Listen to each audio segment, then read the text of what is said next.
très bien. Messieurs, dames, bonsoir à tous et à toutes. Alors, premier conseil municipal de cette année 2022. En effet, comme on peut voir, il y a quelques chaises éclaircies, parsemées. Comme dans les écoles et puis dans les autres établissements, le Covid a raison de nos réunions, évidemment.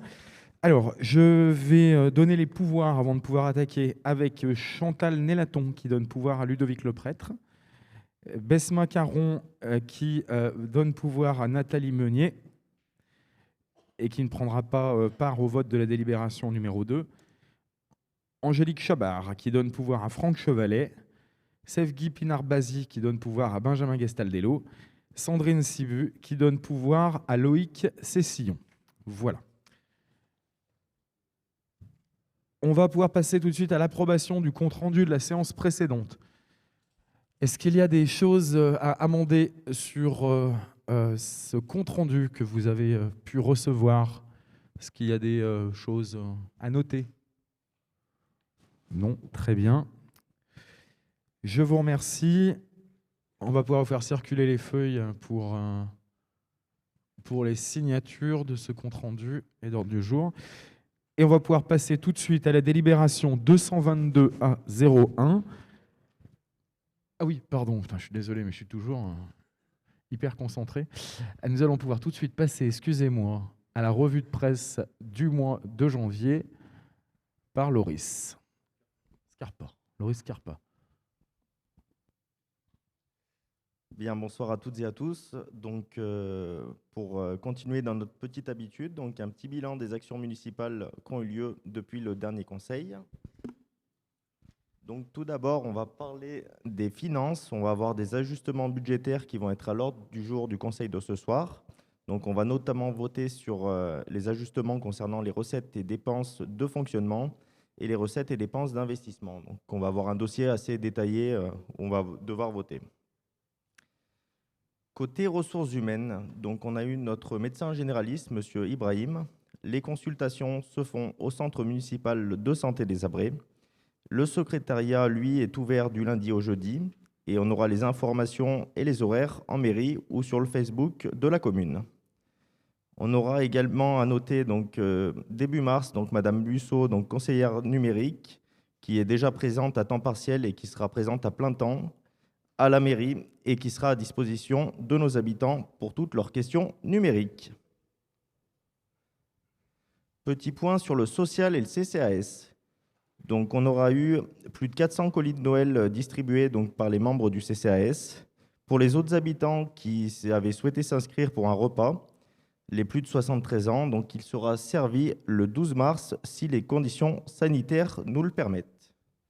On a également une réflexion entre le CCAS et les associations caricatives locales qui va être engagée courant février concernant l'aide alimentaire.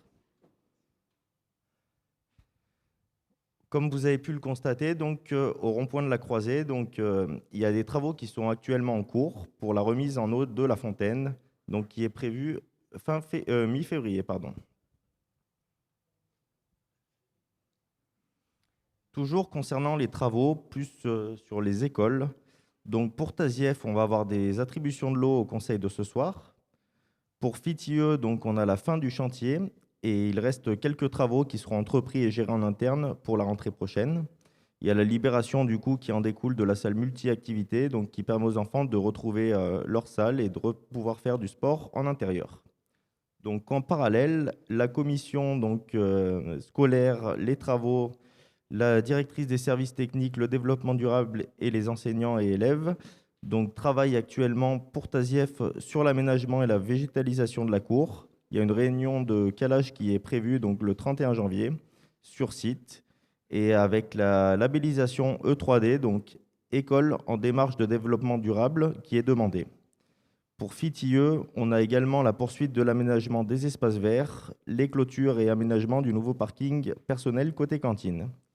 Et concernant la Batidivisin, donc toujours pareil, la labellisation E3D avec une poursuite de l'aménagement de la mare et des espaces verts. Côté voirie, donc, vous avez la photo donc, de la réflexion de la rue de la Croix-Bleue en enrobé. On a eu également des pauses de bus donc, pour récupération des eaux pluviales venant du parking de la salle Vercors et de la route du Stade pour se brancher sur le collecteur de la route départementale 1075. Et en cours, un curage des fossés aussi à plusieurs niveaux sur la commune. Un point maintenant sur les affaires scolaires. Donc, il y a le plan de relance d'informatisation des écoles. Les commandes ont été passées. Donc, c'est en partenariat avec les Vals du Dauphiné qui va réaliser les installations. Et ça devait être prévu pour le courant du mois de février. Les sorties ski donc, sont toujours en cours pour Tazief et Tabarly. Et des aides, des subventions sont fournies par la mairie. Également en cours, donc, un achat et un renouvellement de mobilier sur l'ensemble des écoles, donc un mobilier qui commençait à être vétuste. La commission scolaire m'a demandé de remercier notamment donc, les agents scolaires pour leur adaptation au protocole et au bouleversement dans les emplois du temps qui ont eu lieu donc, forcément par rapport au Covid. Aux agents également des autres services qui viennent aider et qui viennent permettre la continuité du service public. Donc les garderies, les restaurants scolaires qui continuent d'accueillir les enfants et les enseignants de maternelle qui sont toujours secondés par une ATSEM. Merci également à Nathalie Franco, donc la directrice des ressources humaines qui jongle avec les emplois du temps et aux membres de la commission scolaire qui sont parfois venus en renfort. Également aussi un petit point donc, pour répondre aux exigences du protocole sanitaire et la recommandation du ministère de l'Éducation nationale. La mairie s'est lancée dans l'achat de capteurs de CO2 donc pour toutes les classes et restaurants. Donc c'est un montant qui est de 2 321 € et 12 centimes avec un dossier de subvention en cours. Un point également sur les associations, donc ça sera soumis au vote de ce soir. Donc des subventions pour les sportifs de haut niveau. Il y en a 4 qui sont concernés, et la subvention est reversée directement au club.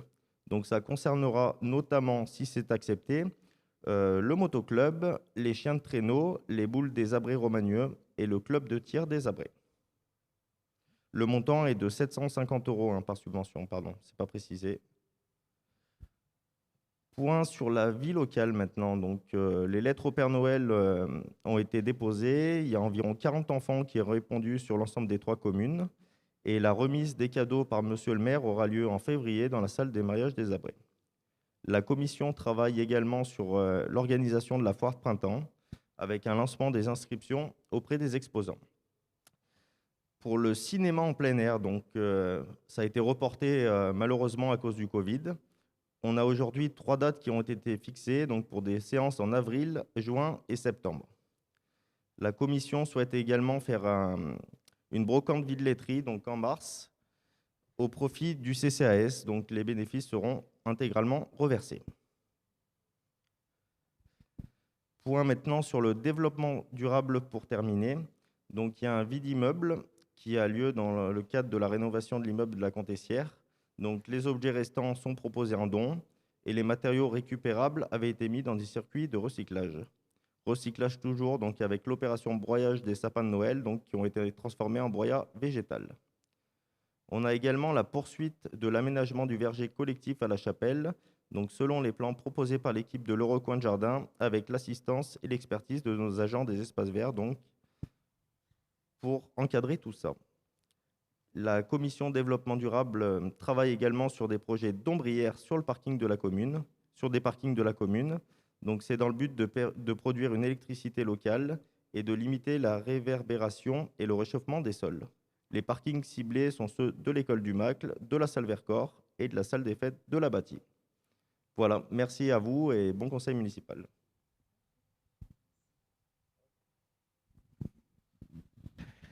Merci Loris pour ce point mensuel sur les travaux de la commune et les travaux engagés.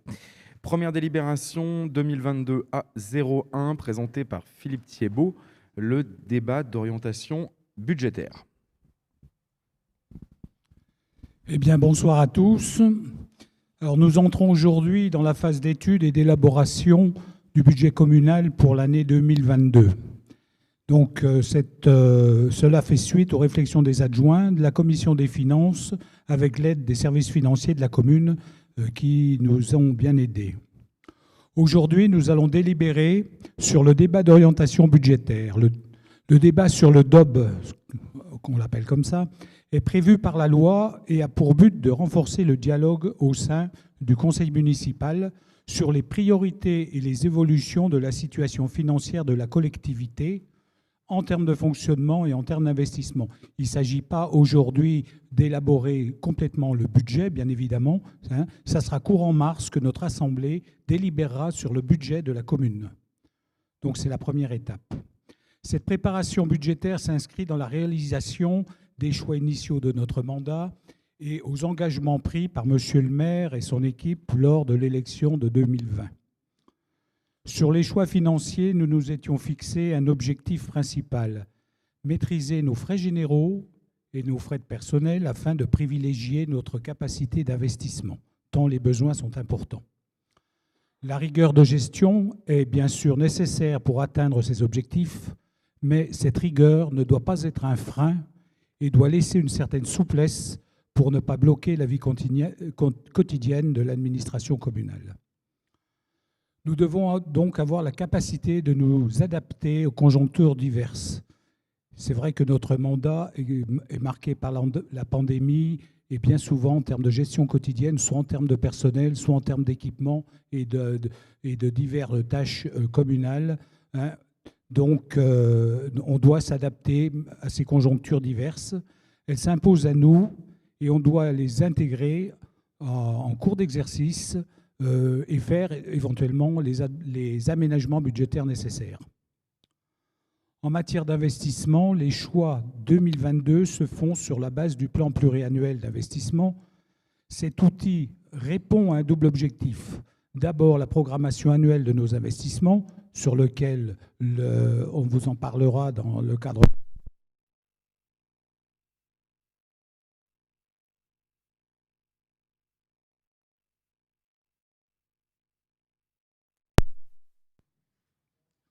Je crains le pire. Ah ben ça marche, c'est bon. Donc en matière d'investissement, les choix 2022 se font sur la base du plan pluriannuel d'investissement. Cet outil répond à un double objectif. D'abord, la programmation annuelle de nos investissements, qui fera l'objet de ce débat d'orientation budgétaire et du vote du budget en mois de mars. Mais surtout, il va nous servir d'anticipation chiffrée des projets pour les prochaines années. Cette démarche est plus qu'encouragée par les pouvoirs publics qui, à travers les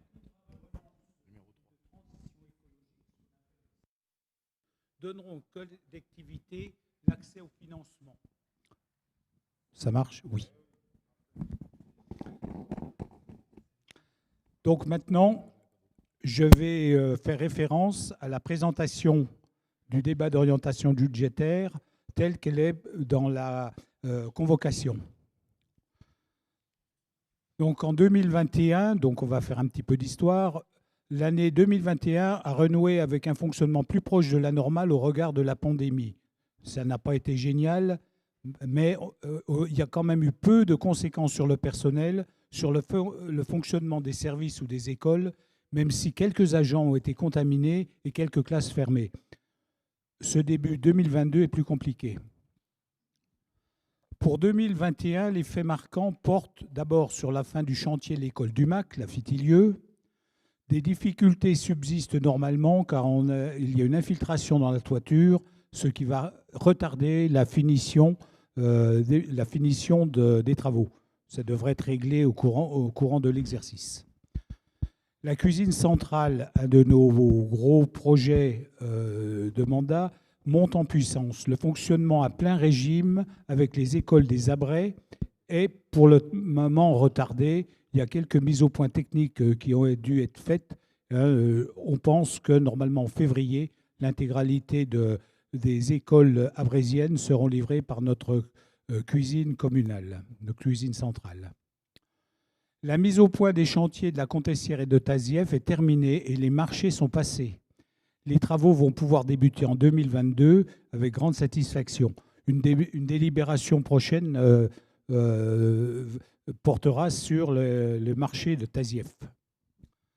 Autre réalisation, la garderie itinérante de la bâtie a été transformée en crèche pour 15 places.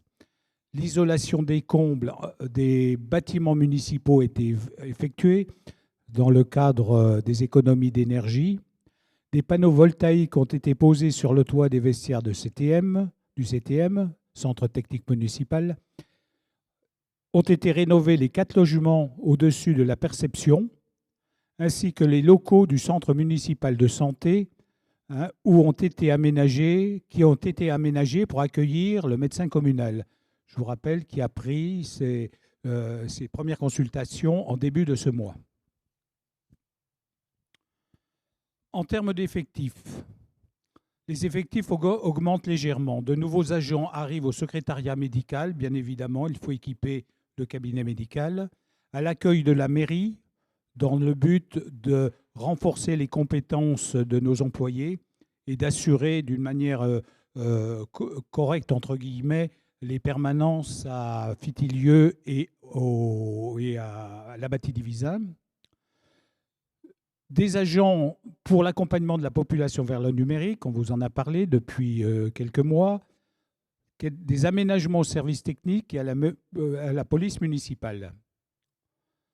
Quelques agents vont définitivement quitter la collectivité, soit par mutation, retraite, invalidité et éventuellement démission.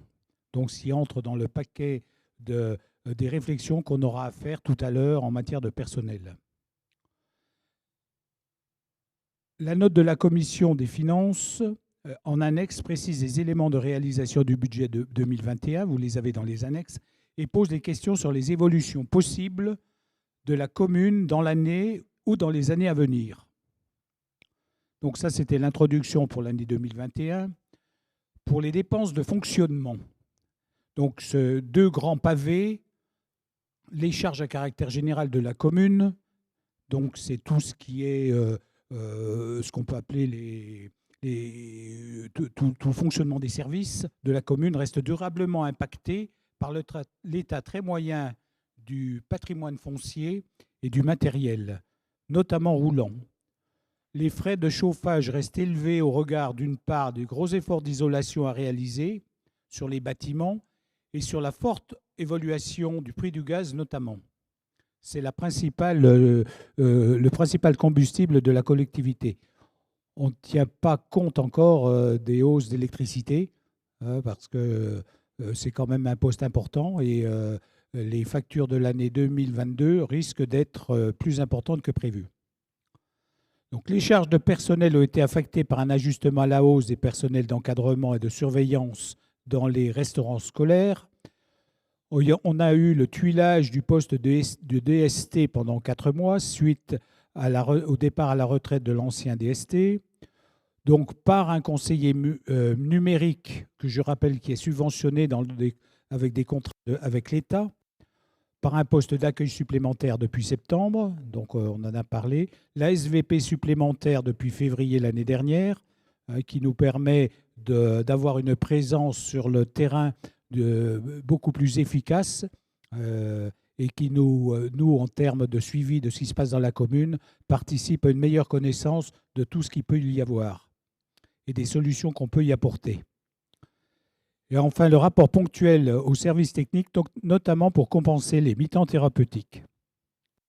Globalement, le budget de fonctionnement, donc, qui comprend l'ensemble des dépenses, se sont élevés à 4 804 000 qui ont été votés en 1921, été consommés à hauteur de 4 557 000, donc des économies de l'ordre de 300 000 euros. Pour 2022, on peut attendre une hausse de la masse salariale avec l'arrivée du médecin, principalement et probablement du personnel de renfort au sein des services techniques en fonction du niveau de réalisation en interne souhaité par les élus. En effet, nous allons procéder plutôt à une internalisation de certaines tâches et non pas les confier à la sous-traitance. Par exemple, Je vais vous donner, pour exemple, fin 2021, les illuminations ont été faites de la commune ont été faites par les équipes communales et non pas par la sous-traitance. Donc, ce qui, effectivement, si les employés ont pour mission ce genre de travaux, eh bien, il faut quand même renforcer les équipes.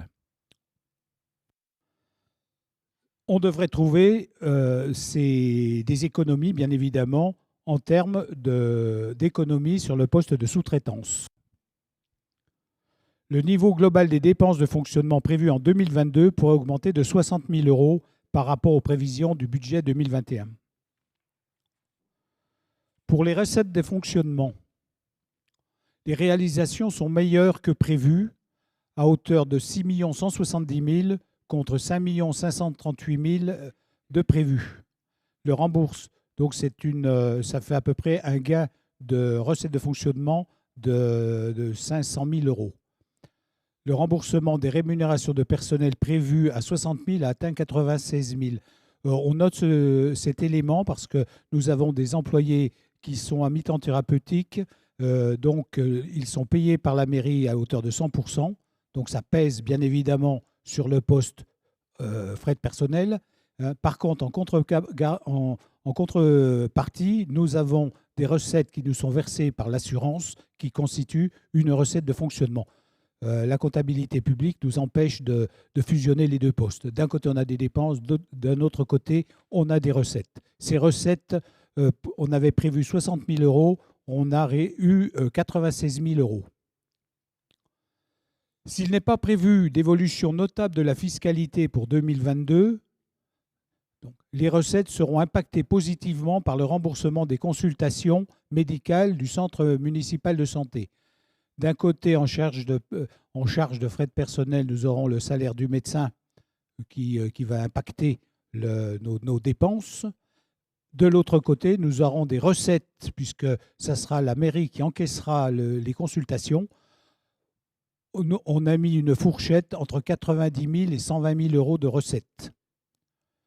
Bien évidemment, ça ne compensera pas les frais de personnel du centre, mais c'est un choix de la commune d'équiper la commune des Abrais et de service à la personne, d'avoir un médecin communal devant la difficulté énorme de la, je dirais entre guillemets, de la médecine libérale, de renouveler et de prendre la place des médecins qui vont ou partent à la retraite.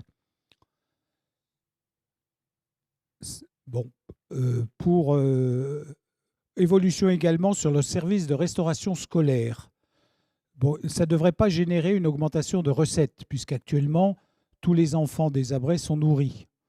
Par contre, le fait de ne pas recourir aux sous-traitants actuels, le FAM, le centre Jean Janin, va nous procurer une économie, puisque je ne sais plus combien on paye le repas, 8 €, quelque chose comme ça.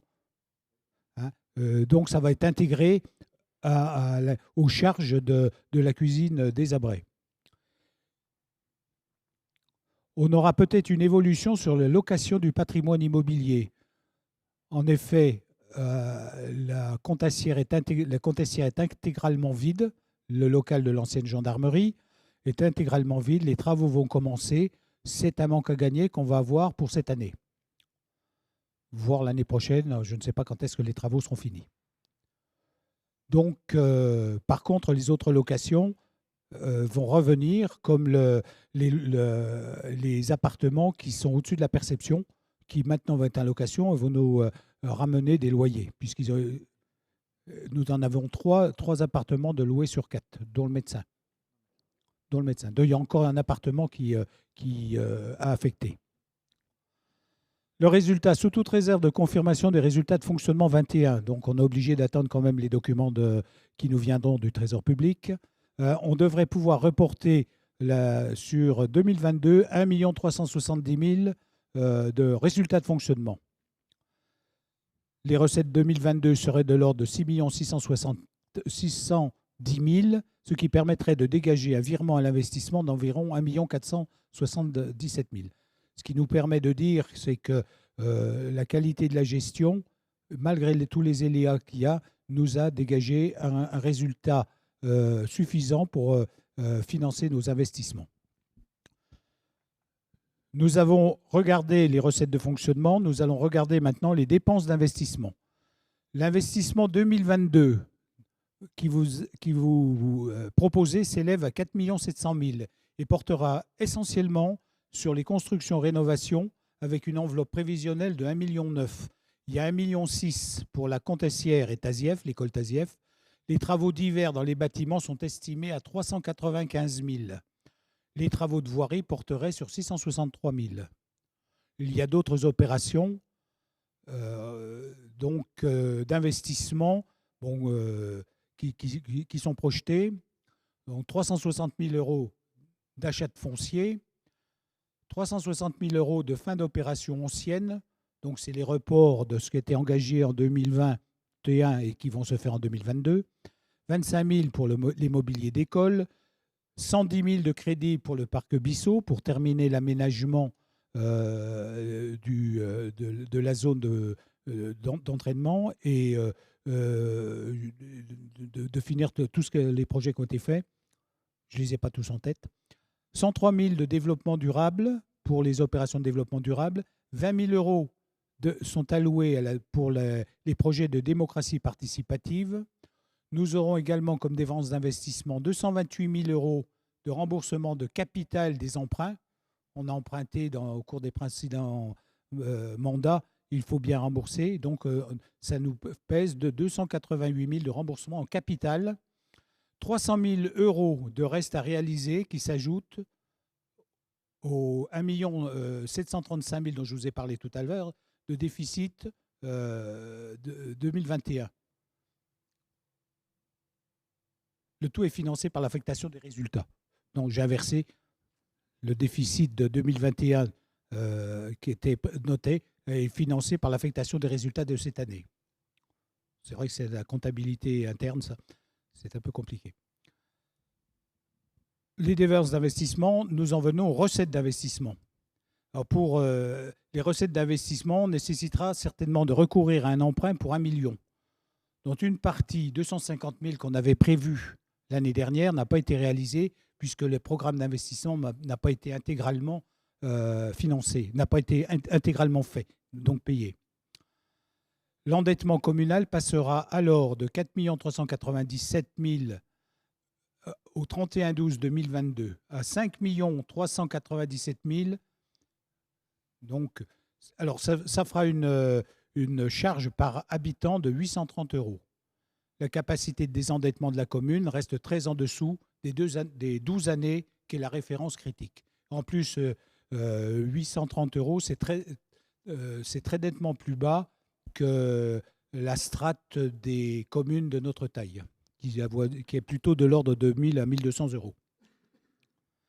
Les recettes d'investissement intègrent également 450 000 euros de récupération de TVA, de 900 000 euros de subventions qui sont notifiées. Il y en a d'autres qui sont en cours d'étude, mais qui ne sont encore pas accordées, et 800 000 euros de virement du compte de fonctionnement. Il conviendra donc que le conseil municipal se positionne sur ces grandes orientations et valide ou complète les principes de construction du budget 2022 exposés plus en détail sur la note qui est jointe.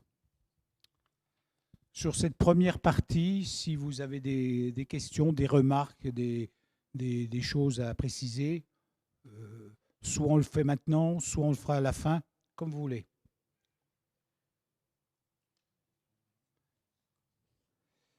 Donc, je vais aller dans l'annexe que vous avez. Alors, je ne sais pas si vous l'avez tous. Tu peux le... Tu les as, les tableaux? Non.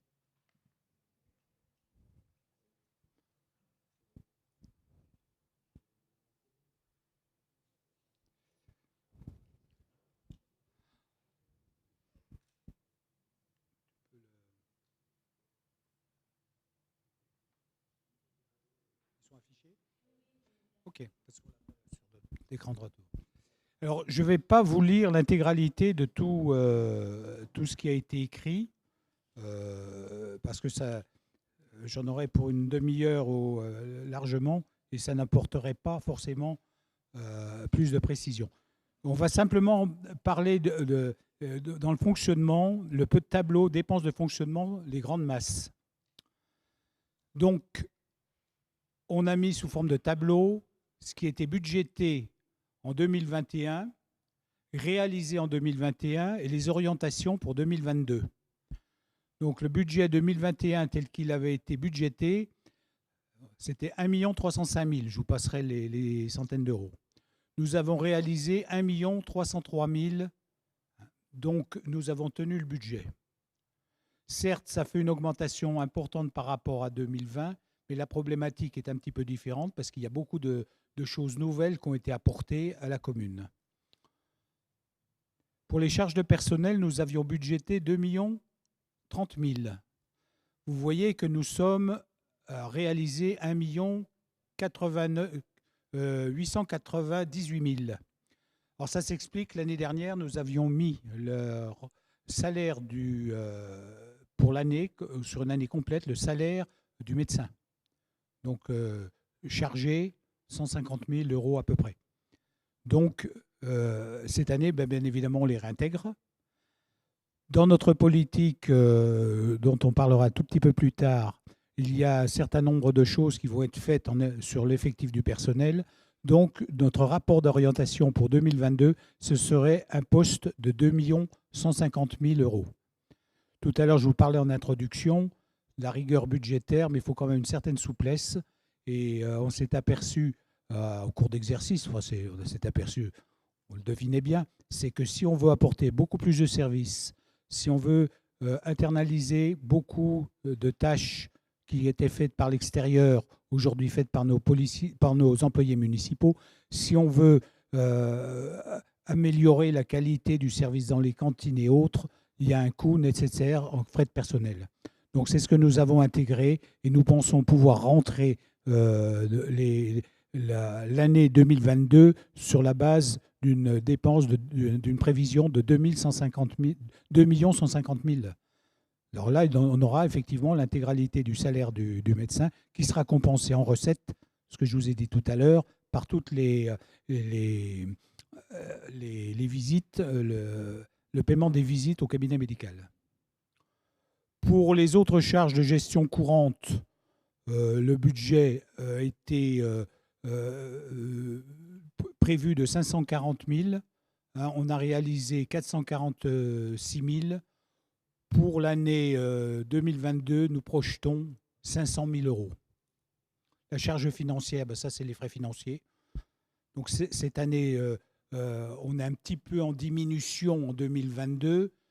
Ça sera peut-être à corriger en fonction de la date dans laquelle on fera l'emprunt. Si on le fait au mois d'octobre ou novembre, on aura une très faible influence. Je ne pense pas, en l'état actuel des choses, que si on emprunte, ça ne sera pas avant la fin de l'année.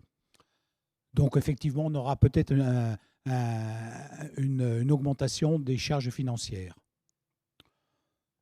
Les charges exceptionnelles, on ne va pas en parler. Et les opérations, et les amortissements et opérations d'ordre, on avait budgété 760 000 cette année, on les a réalisés. Cette année, on pense que ce sera 550 000, mais ce sont souvent des écritures à caractère interne qui ne pèsent pas forcément sur le budget lui-même en termes de trésorerie. Donc, nous avons un paragraphe sur les charges à caractère général. Bon, il n'y a pas de choses importantes. OK.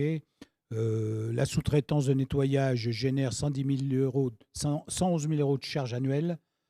Ce coût est la contrepartie d'une gestion externalisée des effectifs. Effectivement, dans le cadre du Covid, nous avons été amenés à faire des nettoyages supplémentaires, donc des visites des entreprises qui font le nettoyage, donc un surcoût. Le poste énergie est passé de 191 000 à 212 000, mais on avait voté une somme de 240 000. Donc là, sur cette ligne-là, on a fait des économies. Sur les charges de personnel, vous avez un développement qui a été fait. En termes d'effectifs, on vous a déjà expliquer un certain nombre de choses, présenter un certain nombre de choses en termes d'équivalent temps plein. Nous étions un effectif de 49,4% fin 2020. Fin 2021, nous avons 54 équivalents temps plein. Ça doit faire une soixantaine de contrats de travail. Nous avons du personnel qui est à mi-temps, tiers-temps, dans les écoles, les cantines et autres.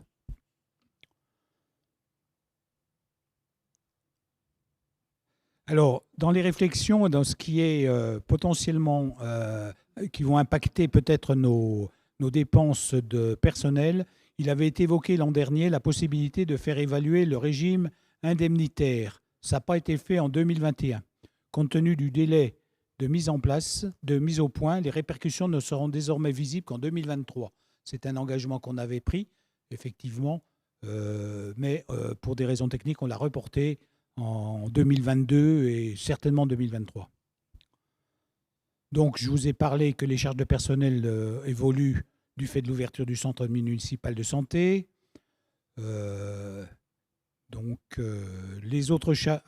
Donc, ça, c'est pour l'aspect personnel, charges de personnel. Pour les autres charges de gestion courante, rien de notable à signaler. On peut toutefois envisager de retravailler l'affectation des subventions aux associations selon des objectifs fixés en commun, mais cela n'a pas vocation à faire des économies, plutôt à améliorer l'efficience des subventions attribuées.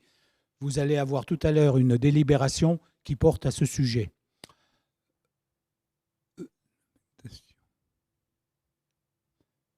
Bon, les charges financières montrent une poursuite du désendettement, nonobstant le fait que si on emprunte au cours de l'année, ça pèsera sur les frais financiers. Le post-amortissement est en augmentation. Donc cette ligne va abonder le poste-recette du financement de nos investissements.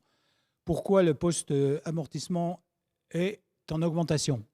Parce que nous investissons, donc nous récupérons la TVA. Donc ça va jouer sur l'ensemble des lignes de crédit. Voilà pour les quelques notes que vous avez sur le détail du fonctionnement, des dépenses de fonctionnement. Je ne sais pas si vous avez des questions, des éclaircissements. Bon, pour les recettes de fonctionnement, on va parler également avec le tableau en grande masse. Donc, on a un poste atténuation des charges. Page suivante. Il y est là? OK. Donc, on avait budgété 60 000, on a réalisé 93 000. Je vous dis, c'est la récupération qu'on a sur les employés qui sont en invalidité ou qui sont à temps partiel médical. Donc, comment? En arrêt de travail, pardon. Donc, on a réalisé 93 000. Normalement, on devrait revenir à une année plus normale, c'est-à-dire que la plupart des employés soient au travail, pas en arrêt de travail. Et donc, on pense récupérer 40 000 euros. Bon, on n'est pas à l'abri, effectivement, de maladies et autres. Produits des services, on avait provisionné, budgété en 2021 300 000 euros. Nous avons réalisé 310 000 euros. On renouvelle la ligne qui devrait... alors, dans cette ligne-là, nous avons tout ce qui est la facturation des cantines, entre autres la facturation des garderies et autres. Impôts et taxes, 2 383 000. Donc, on a réalisé 2 544 000. Donc, c'est une bonne année en termes de récupération d'impôts et de taxes. Pour 2022, nous projetons 2 450 000, sachant que c'est une estimation relativement basse. On peut espérer avoir plus. Les dotations et subventions, donc 1 750 000, on a eu 1 911 000. Donc pour 2022, nous projetons 1 850 000. C'est exact. Pour les autres produits, en fait, ce sont les loyers que nous encaissons. Nous avons projeté 250 000. On a eu 258 000 de loyers encaissés. On prévoit 200 000 euros cette année. C'est le fait que le parc immobilier n'est pas entièrement loué du fait des travaux. On a une sortie d'actifs donc réalisée en 2021 et pour 2022, 400 000 euros. Ça serait la vente du terrain de foot qu'il y a à l'entrée des Abrais, derrière la gendarmerie. Donc c'est un quartier qui est en train de se rénover très vite, avec la construction de bâtiments, soit privés, soit sur un terrain public, donc quel stade. Donc nous espérons cette année réaliser cette vente à hauteur de 400 000. Résultat de fonctionnement, bon, ça c'est des écritures internes. Bon, le budget 2021 en recette est meilleur que 2020, tant en prévision qu'en réalisation. Donc, le poste de remboursement de frais de personnel, on en a parlé. Le chapitre produits et services, c'est donc la préparation des repas à domicile et leur reprise en année pleine de la restauration scolaire. Enfin, le but, je le rappelle, c'est que la cantine municipale qui est à Fitilieu livre l'intégralité des écoles des Abrais. Aujourd'hui, des Abrais en Dauphiné, pardon. Aujourd'hui, les écoles des Abrais proprement dites ne sont encore pas livrées. Donc on espère, courant du premier trimestre, que ce sera fait. En termes d'impôts et taxes, à noter le dynamisme immobilier de la commune est toujours positif et devrait maintenir le niveau de recette. C'est-à-dire que chaque fois qu'il y a des opérations immobilières, la mairie touche une taxe, ce qui vient conforter les recettes de la mairie. Sachant qu'on ne peut pas faire la comparaison, mais si on veut développer la partie immobilière dans la commune, ça nécessite quand même des charges qui sont des charges de voirie, qui sont des charges d'aménagement, bien évidemment. Ok, les recettes.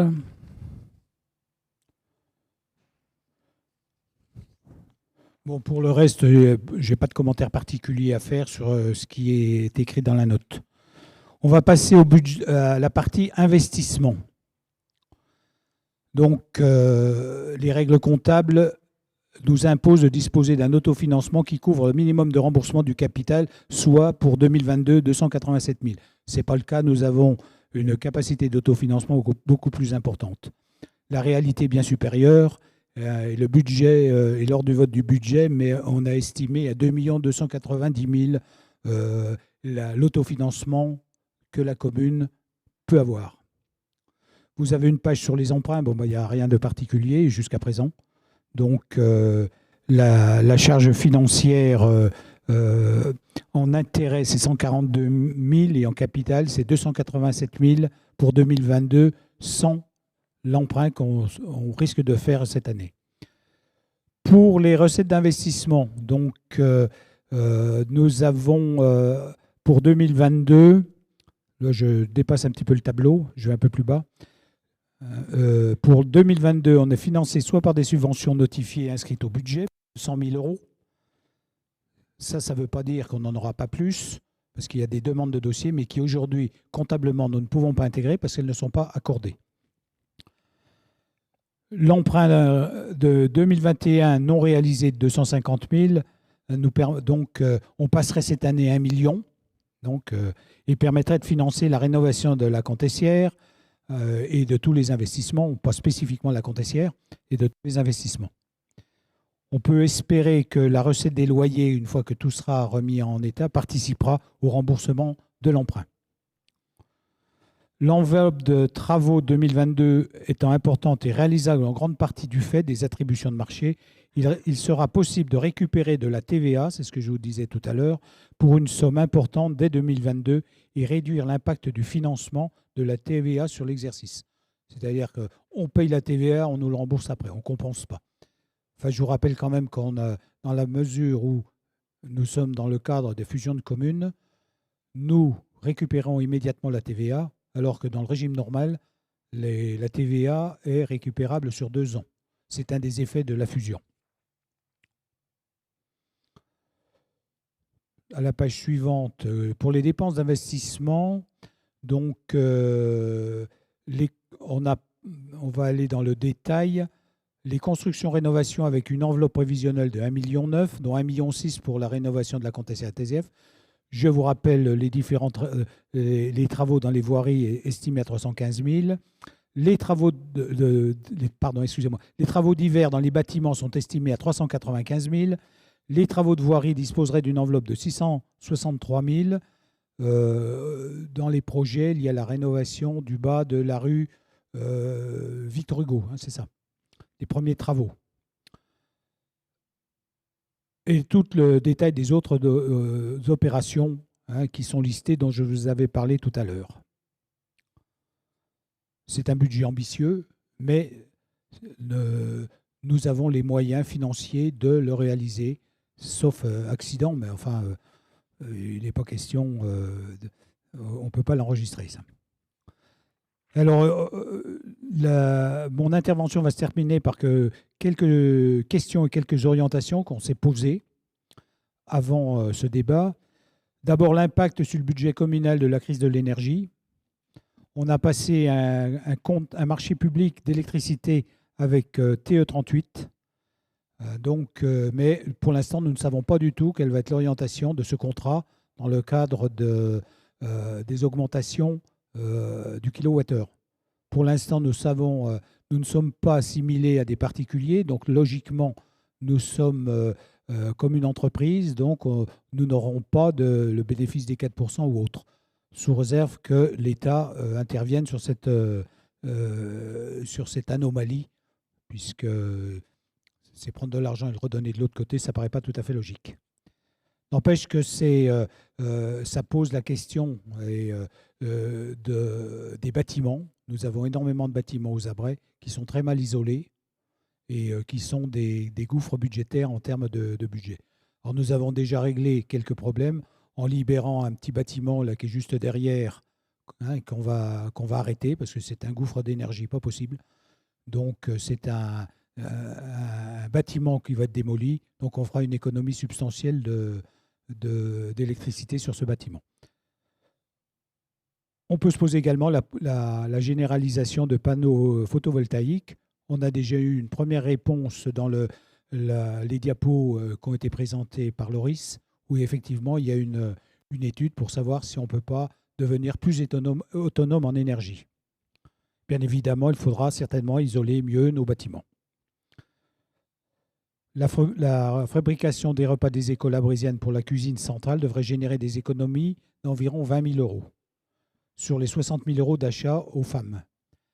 Mais malheureusement, en contrepartie, il faudra bien qu'on achète de la matière première. Donc ça devrait faire quelque chose d'équilibré. On s'est posé également les questions.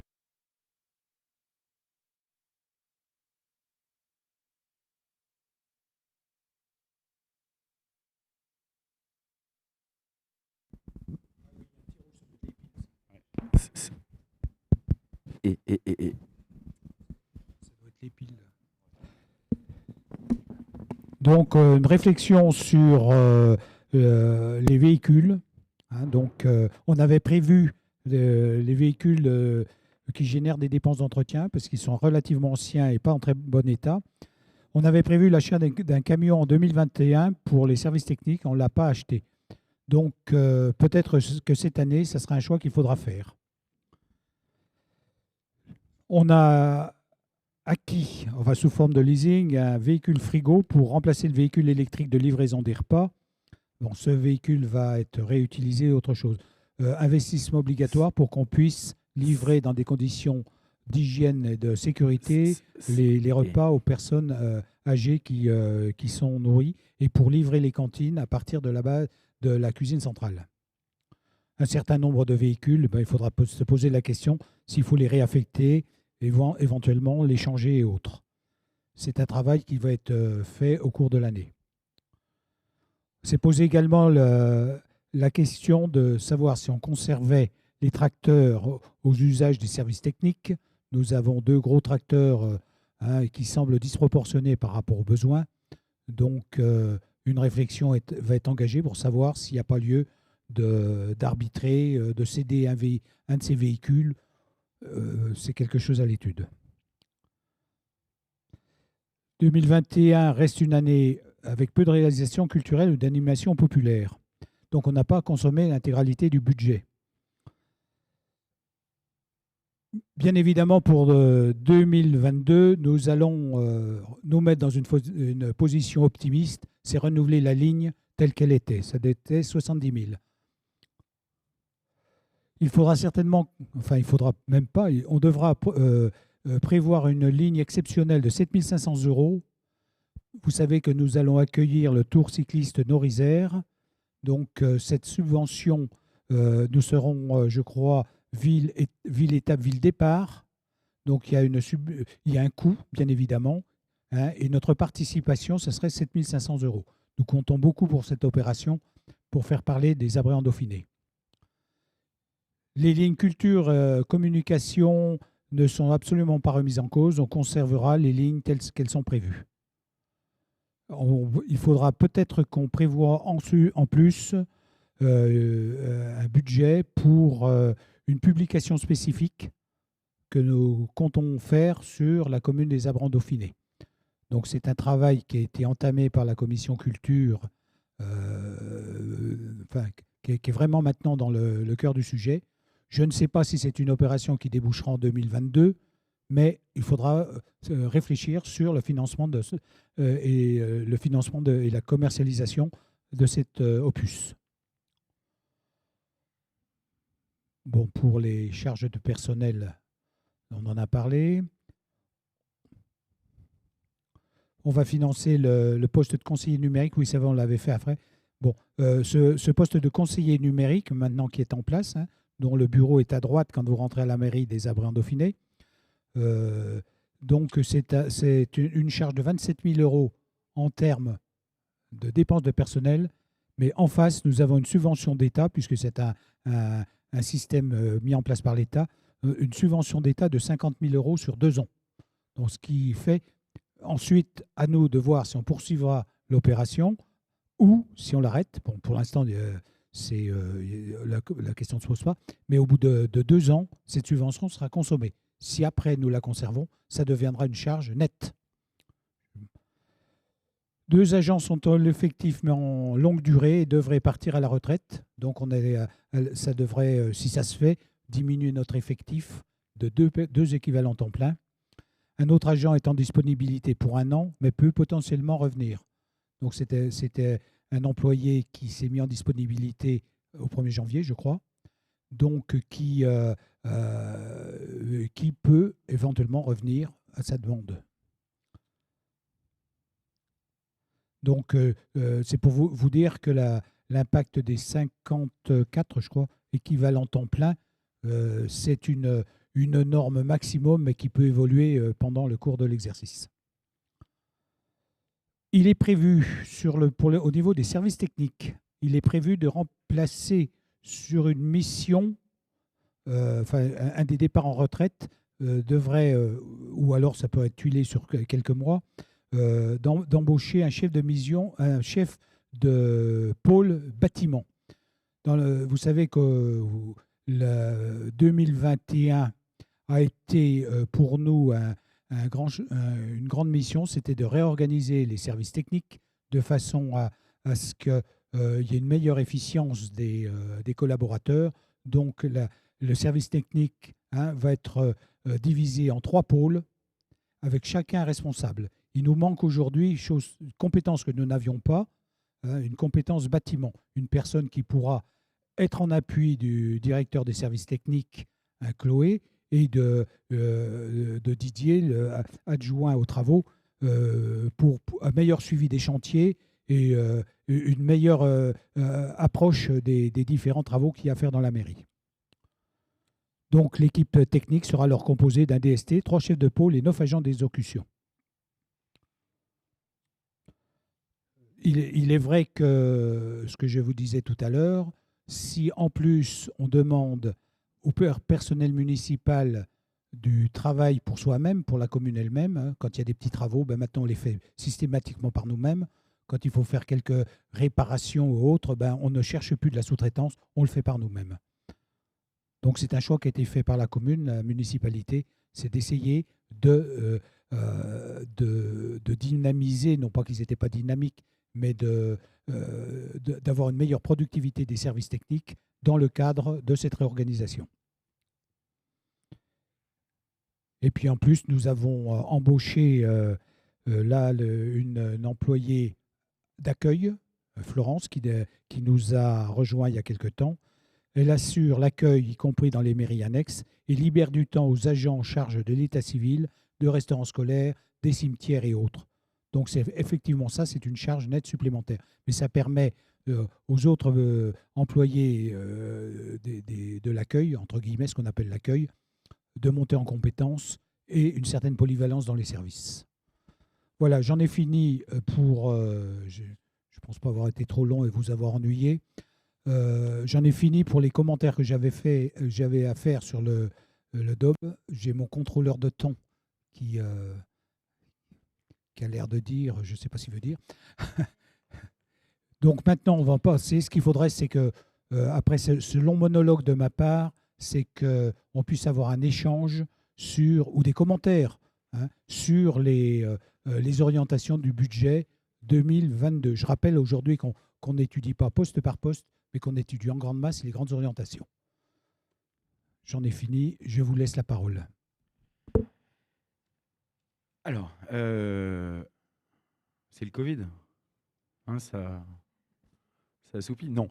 Bien évidemment, donc, le débat d'orientation budgétaire a vocation à vous faire réagir, à nous faire réagir sur l'ensemble des propos qu'a tenu Philippe Thiébaut, sur les grands axes, les pistes d'amélioration qui sont également proposées en termes de fonctionnement.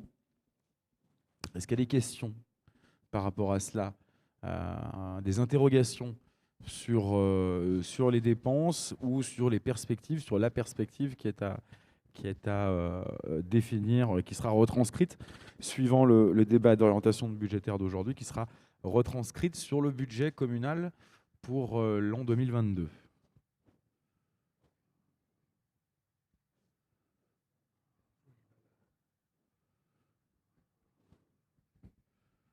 Monsieur Latour. Philippe. Sur le budget ou sur ces réflexions-là, c'est vrai qu'on est un petit nombre à avoir travaillé sur ces orientations, sur ces chiffres. Donc on avait déjà les clés avant de venir en réunion. Moi, je voulais juste partager avec vous que le résultat de ce travail qui est colossal et qui est vraiment compliqué à faire, il a été l'objet de discussions, notamment au sein de l'exécutif.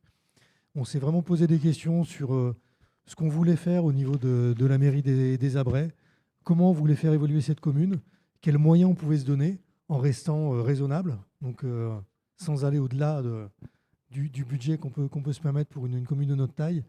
Et je trouve que ce qu'on vous propose ce soir, c'est quelque chose qui est à la fois ambitieux et réaliste, qui va nous permettre de mener à bien un certain nombre de projets sur 2022, de se préparer à les poursuivre et en entamer d'autres sur 2023. Je trouve qu'on a fait de temps en temps, il faut se jeter des fleurs, mais là, je pense qu'on a fait un travail qui est plutôt intéressant et plutôt satisfaisant. Donc j'espère juste que l'année 2022 va nous permettre de réaliser ce qu'on a prévu sans avoir les mêmes contraintes qu'en 2021. Mais n'hésitez pas à prendre la parole.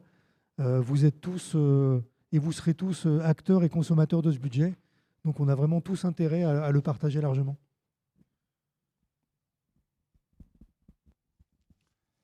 Merci Philippe.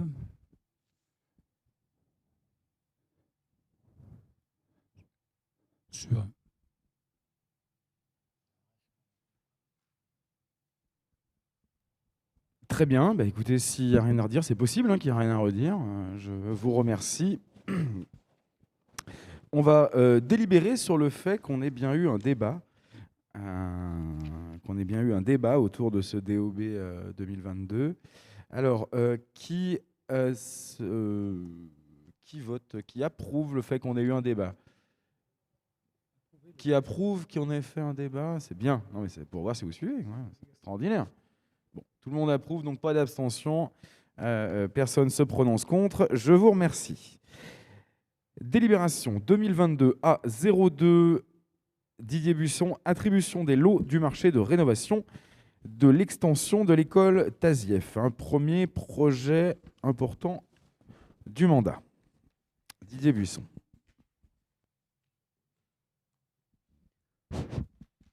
Bonsoir à toutes et à tous.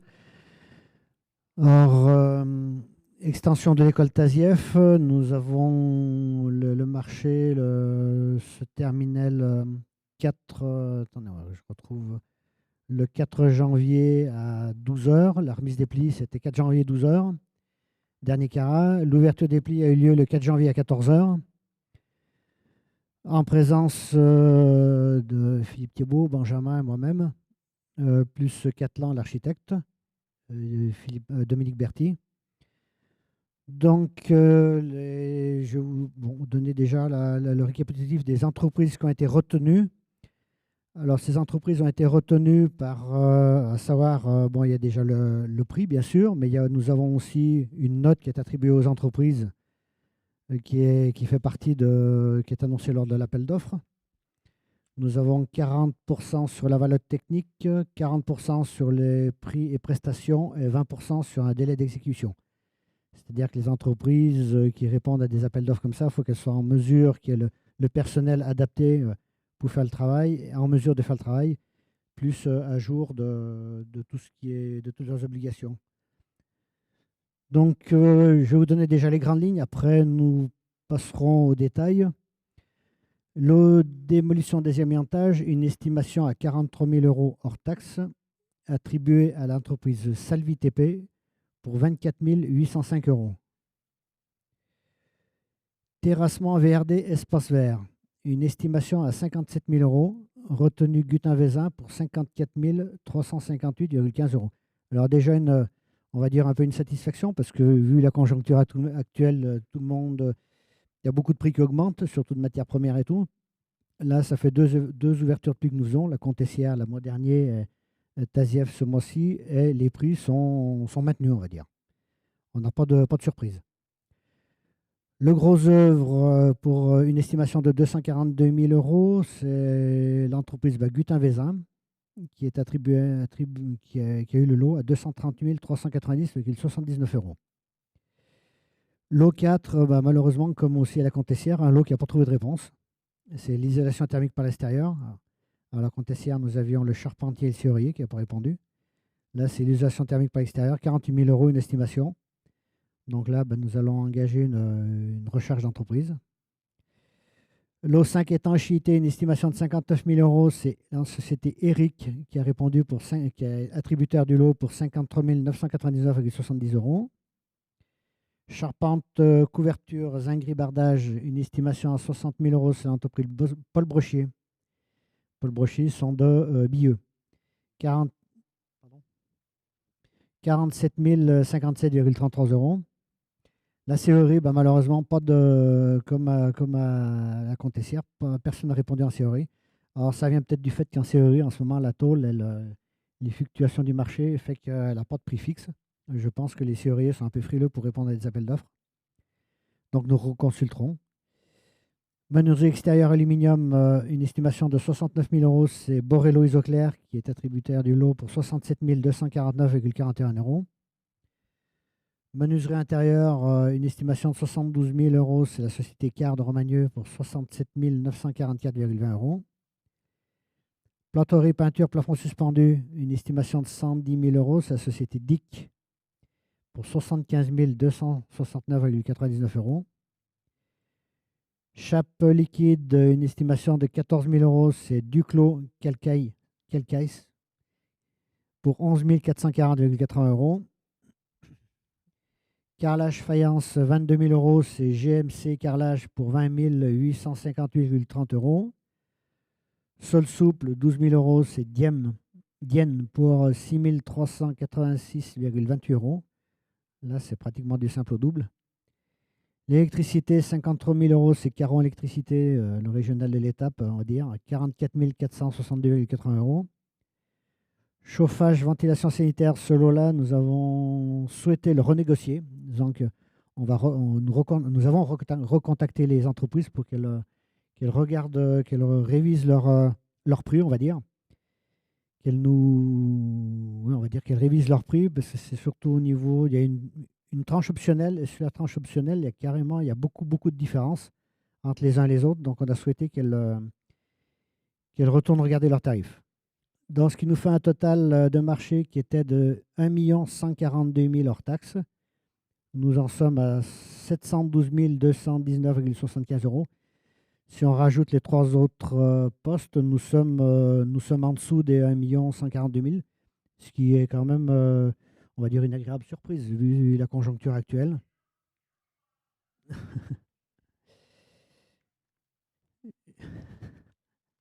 Nous sommes là. Je vais vous donner les chiffres plus en détail. On va reprendre poste par poste. Démolition, désamiantage. Nous avions 4 entreprises qui ont répondu.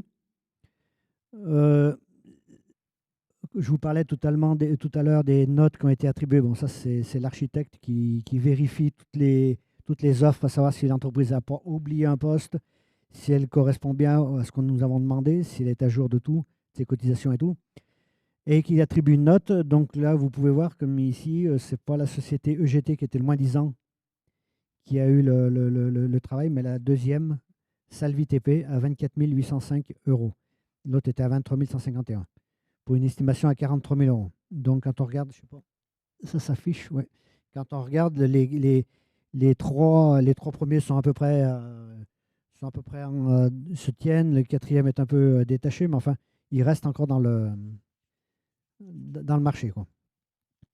Après, nous avons terrassement VRD. Bon, bah là, pas de surprise, c'est la société Guitin V5 qui était le seul à répondre, à 54 358,15 en dessous du marché. L'eau gros œuvre, 1, 2, 3, 4, 5 entreprises. 5 entreprises, c'est la société Guitin V1 pour 238 000. Les autres étaient à 275, 284, 325 et 378, presque 379 pour le plus cher. C'est vrai que c'est un peu... bon. Après, il y a aussi les déplacements. Ça dépend de l'entreprise où elle est située. Ils ont des frais de déplacement et tout. Ils sont obligés quand même d'en tenir compte dans leur appel d'offres. Mais ça reste une entreprise régionale, le Guitin Vézin, ils sont juste à côté. Isolation thermique, bah, personne. Étanchéité, 4 sociétés qui ont répondu. Alors, bah, c'est la moins disante qui a été retenue. Alors, c'est vrai qu'il y a quand même presque 20 000 euros d'écart. Bien 20 000 euros d'écart entre la première entreprise et la quatrième, qui est à 74 000 pour une estimation à 59 000. Charpente couverture de deux sociétés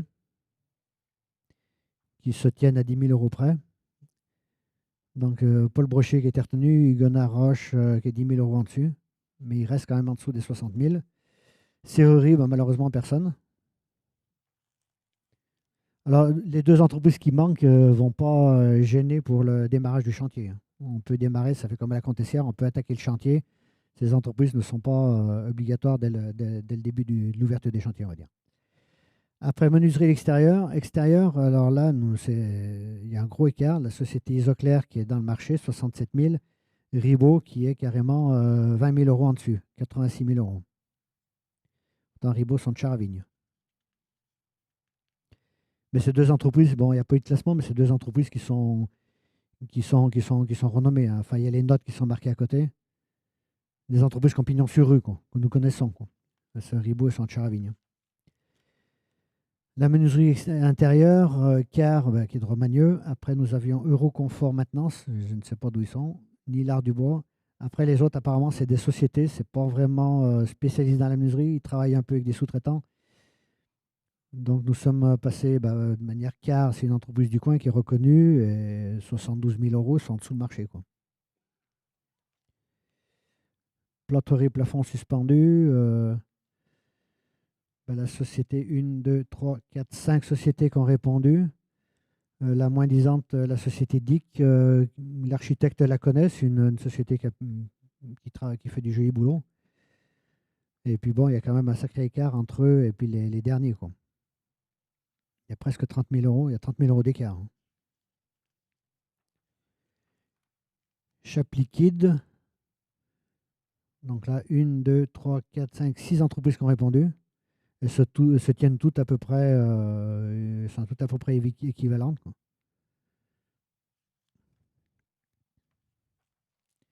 Carrelage faïence, GMC Carrelage, 2 entreprises qui ont répondu. Il y en a une qui est carrément 11 000 euros plus en dessus l'estimation. Là, c'est Sol Souple. Le Sol Souple, il y a une vraie différence de prix entre, on va dire, entre la première et puis la troisième, où les 2 premières sont bien en dessous et la troisième est 4 000 euros en dessus.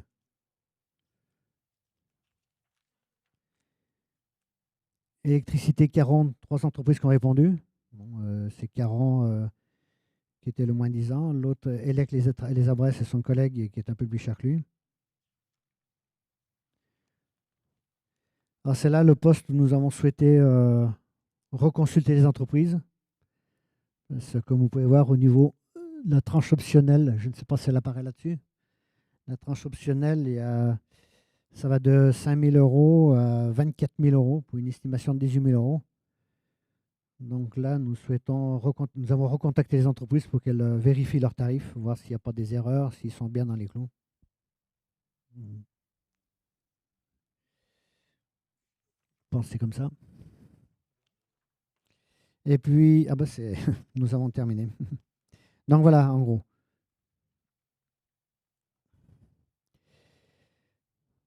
Donc, oui, comme je vous disais, les 2 entreprises qui n'ont pas répondu, ça ne va pas impacter le début du chantier, hein. On peut démarrer, ça fait comme à la Comtessière, hein. Donc là, la commune va lancer une consultation, va contacter un peu des entreprises. Je te laisse la parole, Benjamin. Voilà, donc pour l'attribution des lots du marché de rénovation extension de l'école Tasief, donc des lots qui, pour la plupart, donc, ont trouvé preneur, comme vous le disiez Didier, en dessous de l'estimation ou au niveau de l'estimation. Donc ça, c'est plutôt une bonne nouvelle dans le contexte actuel. Un lot qui a été relancé à la consultation, et puis 2 lots qui cherchent à trouver preneur également en cette période. C'est un peu normal. Les entreprises, apparemment, sur les nouvelles consultations, ont déjà répondu. Alors, il vous est proposé donc d'attribuer ces lots ou pas sur ce vote. On parle de l'intégralité de ce qui vous a été présenté, pas lot par lot.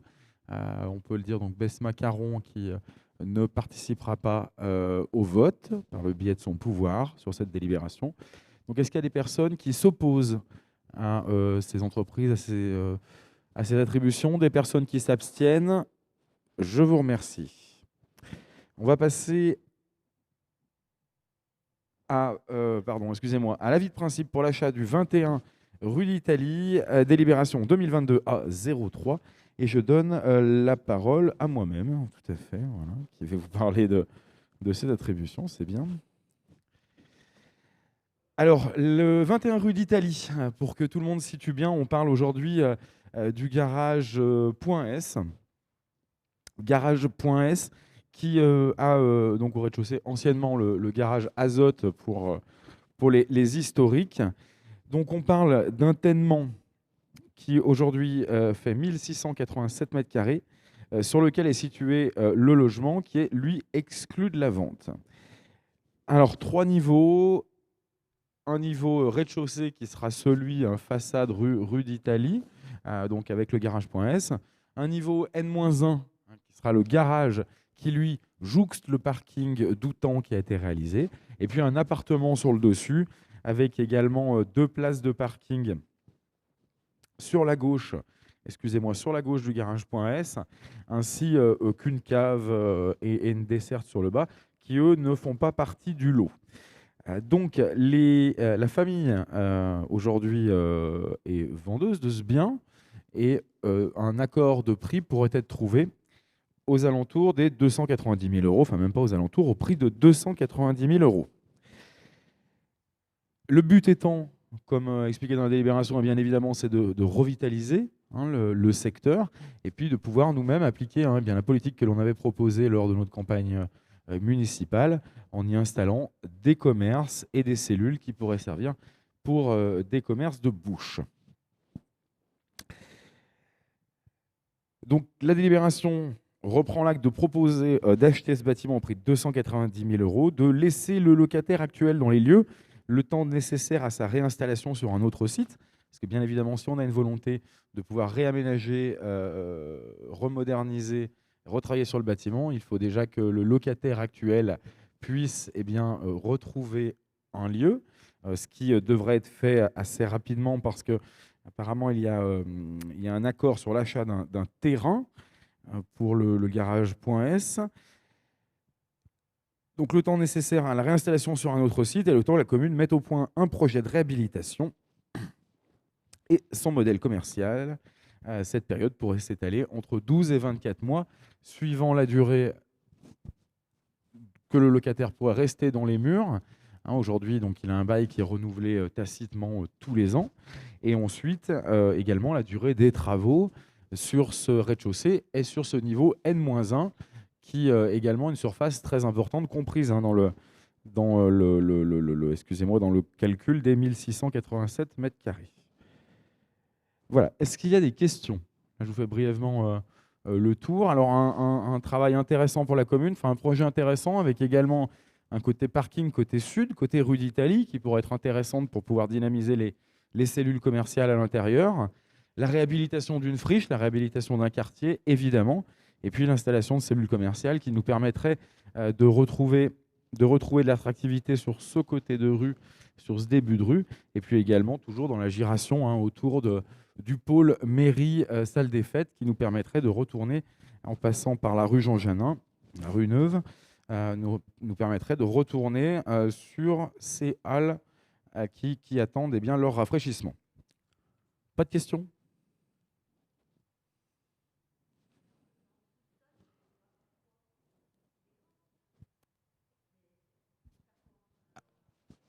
À réfléchir. Donc dans le sous-sol, pour l'instant, aujourd'hui, il n'y a pas de plan directement. Je crois que le sous-sol...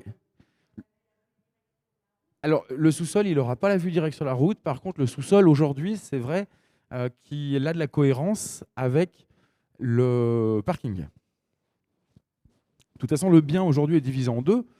Donc, il y a le lot que l'on souhaite acheter qui a le sous-sol à l'intérieur, qui est déjà prévu, enfin, qui est déjà dans le lot complet.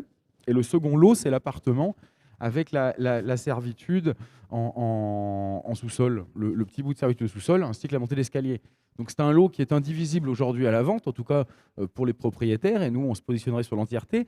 En effet, se posera la question de ce que la commune souhaite faire sur ce sous-sol. En tout cas, avec le parking aujourd'hui qui est juste derrière, le parking d'Outan, qui est vraiment à proximité et qui jouxte, le sous-sol devient une opportunité, peut-être un peu moins que la façade route, c'est évident, mais devient quand même une opportunité pour peut-être des commerces ou des artisans qui souhaiteraient être plus en recul, ou alors tout simplement des zones de stockage à définir pour la commune.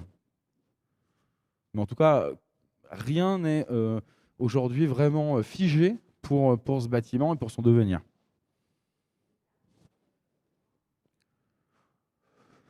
Le tarif de vente, 290 000 €.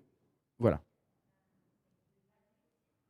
Alors, s'il y a eu au départ, c'était pas. Prends un micro, Nathalie. Enfin, on va te donner. Prends un micro au fond.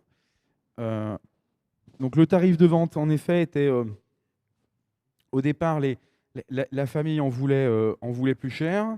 Il convenait, nous, d'avoir un budget réaliste, notamment par rapport aux locataires à l'intérieur, alors qu'aujourd'hui payent un loyer assez important qui n'est pas précis, et qui est précisé, voilà, 2 680 € hors taxe par mois, donc un loyer quand même assez important, donc il y avait un revenu non négligeable pour la famille qui s'appuyait là-dessus pour le prix de vente, et puis également pour un élément sans doute un peu immatériel qui était un élément historique. Voilà, pour eux qui voyaient ça d'un certain œil, qui voient ça toujours d'ailleurs d'un œil assez important, si j'ai envie de dire, sur le bâtiment, parce que forcément, c'est une place forte, c'est un gros bâtiment, un bâtiment massif à l'entrée de ville, et il a toute son importance. Maintenant, ce bâtiment, il a vécu, il a une vétusté qui, elle, n'est pas négligeable non plus, et il va convenir de la réhabiliter. Donc le prix de départ et les propositions qui avaient été faites au préalable par certains promoteurs n'ont pas été suivis des faits dans le temps, et le prix que souhaitait la famille,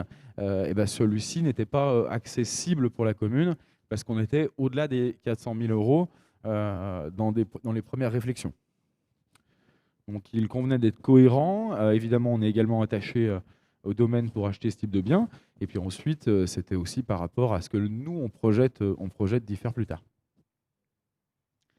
Donc 300 000 euros devenait un prix, me semble-t-il, correct, à quelques milliers d'euros près, en plus, en moins, suivant la période. Voilà.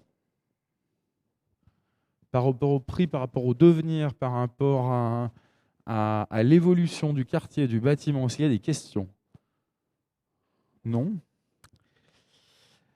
Eh bien, on va pouvoir passer au vote. Qui s'oppose à l'accord de principe d'acquisition de ce bâtiment à hauteur de 290 000 euros et de laisser bien évidemment l'allocation à Point S le temps que ce dernier puisse affiner son projet sur le territoire? Personne. Qui s'abstient? Je vous remercie. Délibération 2022 A04, validation de l'arrêté de protection du biotope de la zone humide de la Haute-Bourbe. Et je laisse la parole à Philippe Latour. Donc là, il s'agit de vous faire valider un arrêté, donc c'est un arrêté préfectoral qui va s'appliquer à la zone humide de la Haute-Bourbe. On aura exactement la même chose pour la zone du Clandon tout à l'heure. Donc ce que je vais vous dire là va valoir aussi pour la prochaine délibération, avec quelques légères différences, mais vraiment minimes. Le but de cet arrêté, c'est vraiment de protéger une zone qui est qualifiée de sensible, soit par les espèces végétales, soit par les espèces animales qui y trouvent abri, et donc de prendre un arsenal de mesures qui permettent de protéger, de limiter l'action de l'homme sur ces parcelles, sans toutefois interdire l'exploitation actuelle. Donc vous avez eu dans le dossier, dans la convocation, des dossiers complémentaires, avec notamment les plans de ces zones. Donc là, on a un arsenal qui va venir nous aider à protéger les espèces animales et végétales, sachant que la zone de la Haute-Bourbe, elle est scindée sur 5 communes. Donc chaque commune devra prendre, ou a déjà pris, ce type de délibération afin d'avoir une action globale et cohérente au niveau de la parcelle complète. Donc dans la démarche qui est initiée, bien entendu, nous vérifions que les arrêtés de protection n'entravent pas les activités qui peuvent s'exercer sur ces parcelles. Donc ce travail a été fait. On n'a pas trouvé d'impact négatif sur l'exploitation de la parcelle avec cet arrêté. On va conserver justement les pratiques actuelles qui vont dans le sens de la protection de la nature. Et notamment sur cette parcelle, on trouve des orchidées qui sont relativement rares, qui y ont trouvé abri et qu'on souhaite effectivement protéger. Donc pour cet arrêté, je vais vous demander effectivement votre approbation, et on fera la même chose pour la zone du Clandon, sauf si vous avez d'ores et déjà des questions.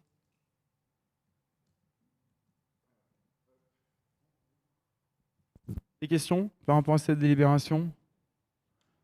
Qui s'oppose? Qui s'abstient? Je vous remercie.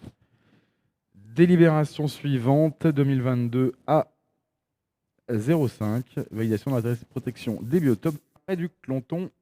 On redonne la parole à Philippe Latour. Donc, tout à l'heure pour la zone humide de la Haute-Bourbe. Donc là, on est face à une zone qui est un petit peu différente, parce que c'est une zone de tourbière. Donc quelque chose qui est assez particulier et qui convient vraiment de protéger, parce que c'est une zone qui est extrêmement sensible. Vous savez que la création de la tourbe se crée en quelques milliers d'années, avec des conditions extrêmement particulières. et le moindre dérèglement peut entraver le fonctionnement d'une tourbière. Donc l'idée, c'est de figer le fonctionnement de cette tourbière qui s'étale sur notre commune et celle de Saint-Ondrat. À savoir que Saint-Ondrat a déjà pris un arrêté dans le sens de la protection de la zone. Donc l'arrêté que nous prendrons ce soir, si vous le voulez bien, servira à homogénéiser la pratique et d'avoir une action cohérente entre nos deux communes sur cette tourbière.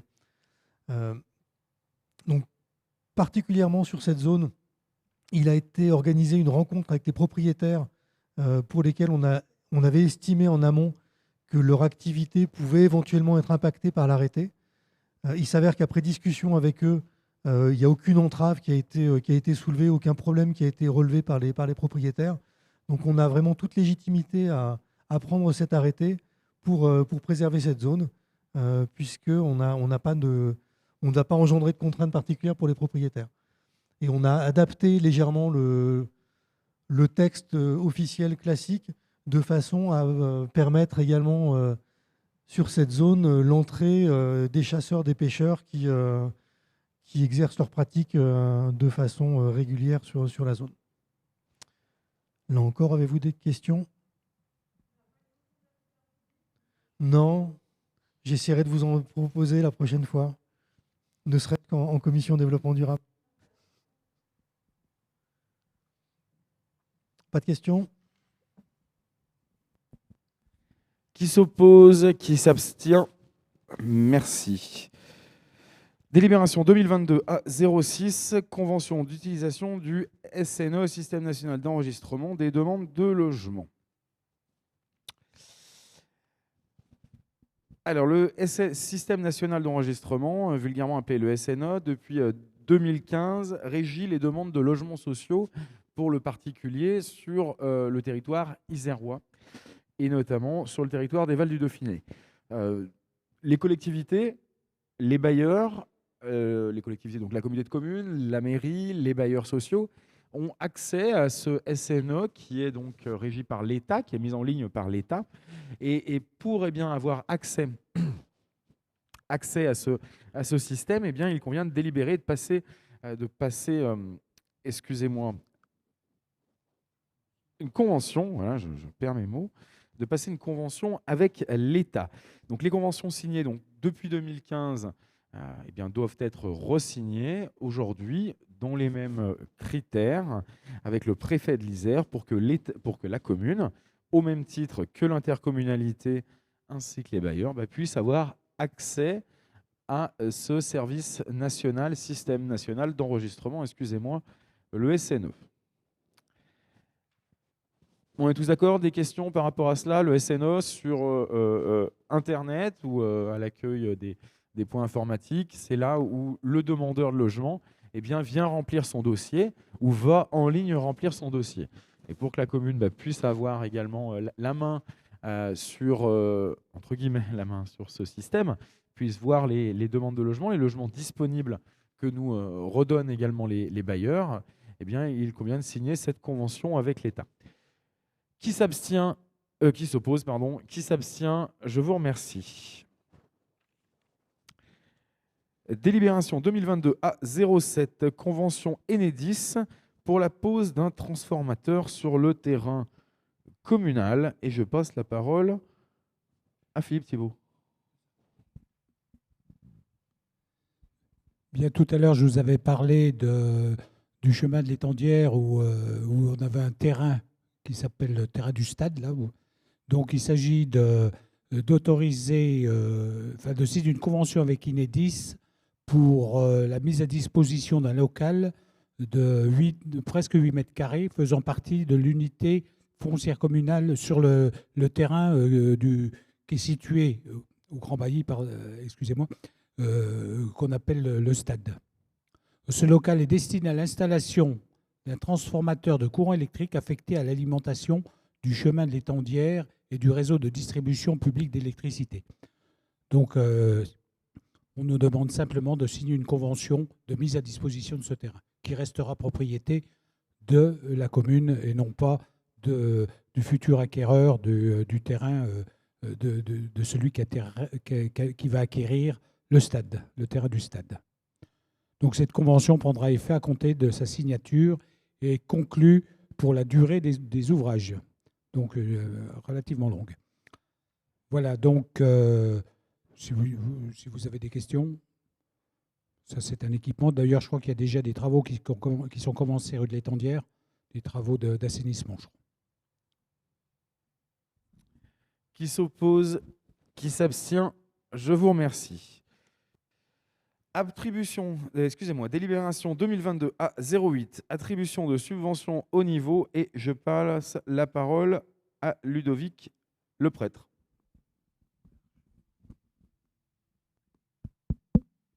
Bonsoir. Un projet de délibération pour des jeunes abrésiens ou club abrésien. D'octroyer une subvention de 750 € pour chaque jeune. Il y a Toé Fugier qui termine 3e du championnat de France espoir d'enduro, et il a participé aussi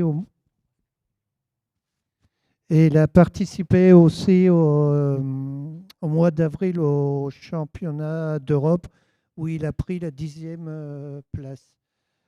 Duport Cindy, qui a remporté en 2021 pour la 2e fois la Grande Odyssée, et qui cette année, pour la Grande Odyssée, qui s'est terminée la semaine dernière, prend la 2e place sur une catégorie supérieure.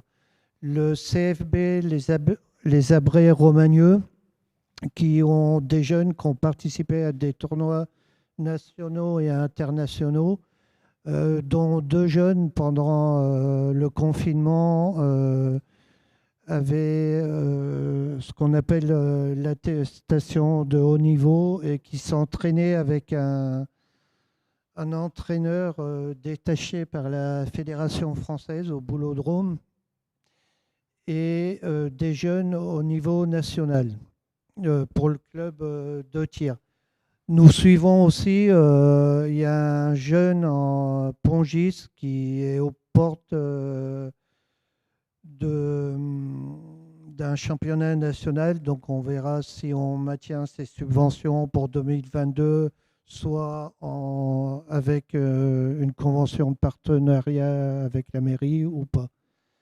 Donc ce soir est soumis à ce projet de délibération. Vous avez des questions? Donc je vais demander à monsieur le maire. Oui, Jean-Marc, prends le micro. Prends le micro. Prends pas part au vote, c'est ça? Allez, donc Jean-Marc Fugier qui ne prendra pas part au vote. Je vous demanderai donc de délibérer. Qui s'oppose à cette délibération? Qui s'abstient? Je vous remercie. Délibération 2022 A09, retrait de la décision 2021 F04. Je passe la parole à Philippe Thiebaud.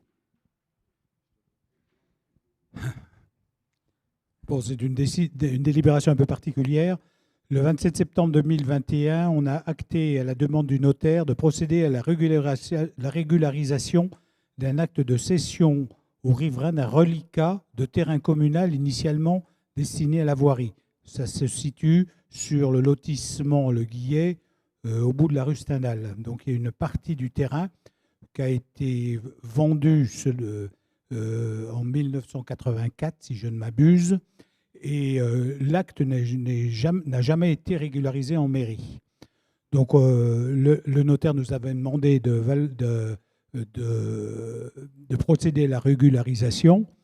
Donc nous, on avait fait une régularisation au prix du marché. Or, il s'avère qu'en l'état du dossier, c'est la régularisation au tarif tel qu'il était prévu dans l'acte de vente.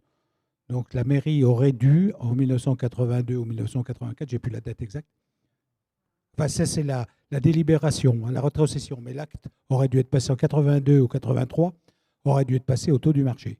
Donc aujourd'hui, il faut simplement qu'on autorise le notaire à régulariser cet acte au prix de l'époque. Donc je vous demande donc de bien vouloir annuler cette délibération qui n'a pas lieu d'être. Voilà, je vous propose de délibérer sur cette explication de Philippe Thiebaud.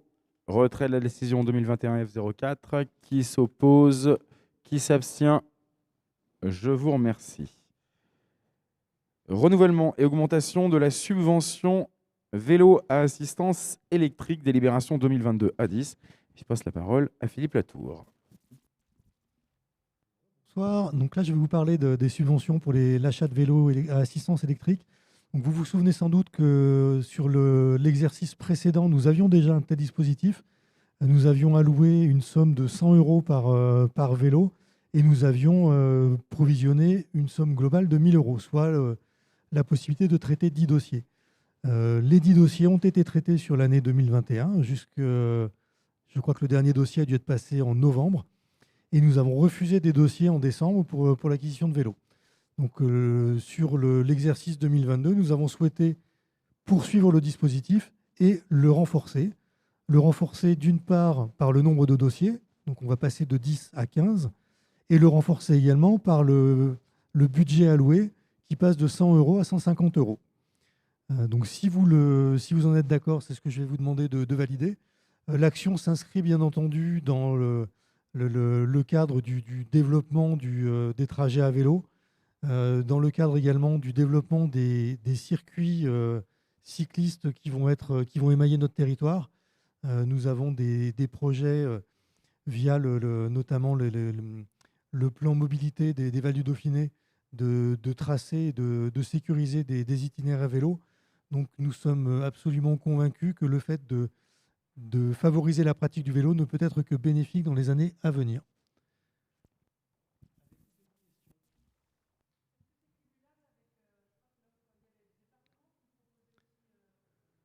Alors en l'occurrence, c'est l'État qui proposait effectivement. Mais,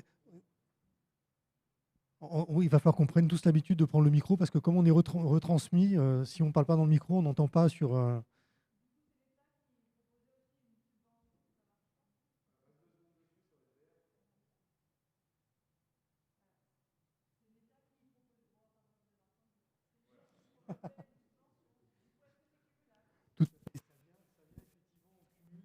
Des subventions qui peuvent être proposées par l'État. Aujourd'hui, c'était l'État, effectivement. Ouais, tout à fait.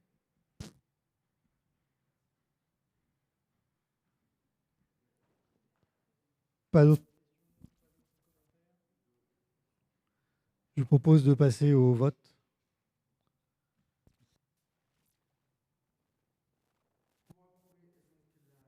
« 2022 A10. Qui s'oppose? Qui s'abstient? Je vous remercie. Nous avons terminé l'ordre du jour de ce premier conseil 2022. On va pouvoir passer aux questions diverses, s'il y en a.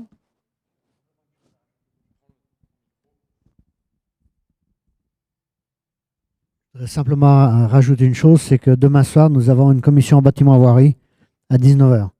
Pour ceux qui font partie de la commission, vous avez dû recevoir une convocation en ligne. Donc, un petit rappel, c'est tout. Demain soir, 19 h. Merci. Donc, pour tous ceux qui sont dans la commission bâtiment voirie. Pas de questions diverses. Écoutez, je vous remercie de votre attention. Bonne soirée à tous et suite aux prochaines commissions tous ensemble. Merci.